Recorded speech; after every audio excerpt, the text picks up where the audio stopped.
Kita ke kabar lainnya pemirsa, 75 jemaah umroh Indonesia hari ini terbang ke Arab Saudi melalui Bandara Soekarno-Hatta, Tangerang, Banten. Pengiriman jemaah Indonesia sempat dihentikan saat pihak Arab Saudi mengevaluasi temuan 13 jemaah positif COVID-19.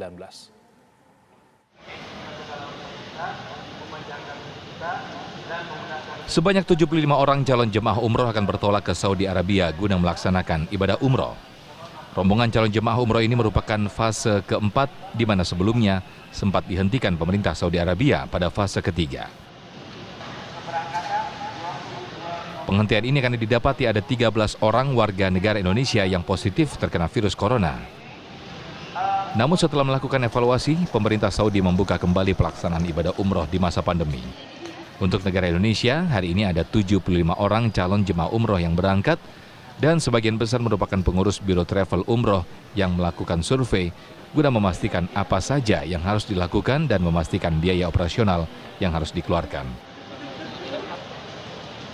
Perbedaan pelaksanaan ibadah umroh di masa pandemi sangat terlihat, di mana para calon jemaah umroh wajib melakukan swab yang hanya berlaku 3 hari, dan hanya maskapai Saudi Airlines yang boleh membawa calon jemaah umroh.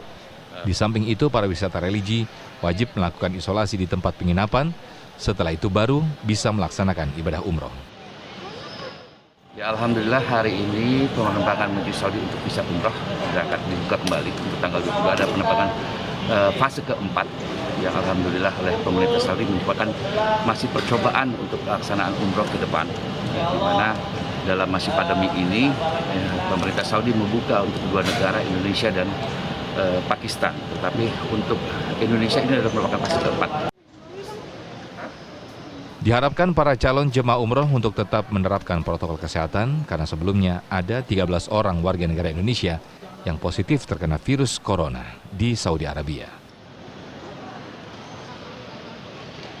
Dari Tangerang, Banten, Rusdi Muslim TV One mengabarkan.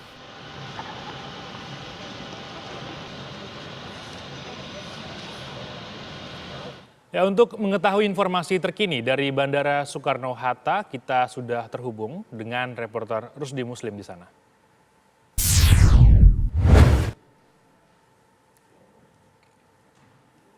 Rusdi, bagaimana persiapan keberangkatan dari jemaah umroh asal Indonesia di terminal keberangkatan di Bandara Soekarno-Hatta? Ya, Imran serta pemirsa, dapat saya kabarkan dari Bandara Internasional Soekarno-Hatta, di mana memang tepat pada pukul 11 tadi, maskapai Saudi Airlines dengan nomor penerbangan 817 bertolak ke Saudi untuk mengangkut kurang lebih ada 75 calon jemaah umroh yang berangkat melakukan ibadah umroh. Namun dapat dipastikan memang sebelumnya keberangkatan umroh ini tertunda akibat pemerintah Saudi melakukan evaluasi penerapan sistem visa dan adanya 13 calon jemaah umroh yang dipastikan positif terkena corona. Namun di tanggal 22 ini di fase keempat atau kloter keempat ada 75 calon jemaah umroh yang berangkat ke Saudi untuk melaksanakan umroh. Ke-75 orang ini merupakan rata-rata pengurus biro perjalanan yang mereka di mana untuk melakukan survei dan memastikan kegiatan ibadah umroh di sana di masa pandemi apa saja yang dilakukan. Sehingga nanti ketika mereka membawa para calon jemaah umroh dapat memastikan baik itu dari mulai penerapan pelaksanaannya maupun harga yang akan diterapkan. Sejauh ini memang pemerintah Arab Saudi melakukan pengetatan terhadap para calon jemaah umroh yang datang ke sana, di mana maskapai yang hanya boleh mengangkut para calon jemaah umroh merupakan Saudi Airlines. Di samping itu, para calon jemaah umroh wajib melakukan swab yang hanya berlaku selama 3 hari, sehingga sampainya di sana mereka harus melakukan isolasi. Sejauh ini memang antusias masyarakat Indonesia untuk melaksanakan ibadah umroh sangat tinggi, sehingga banyak biro perjalanan yang terlebih dahulu melakukan survei agar nantinya ketika mereka membawa para jemaah umroh tidak ada halangan. Demikian, Imron. Terus di sebelumnya kan sempat dihentikan. Apa catatan yang disampaikan kepada para jemaah agar nantinya ini proses dari umroh mereka di Arab Saudi bisa berjalan lancar? Ya, memang dari wawancara saya tadi dengan salah satu pengurus biro perjalanan, para calon jemaah umroh perbedaannya dengan di masa normal dan masa pandemi adalah mereka wajib melakukan swab test, di mana swab test ini di suatu klinik yang ditunjuk dan hanya berlaku selama 3 hari.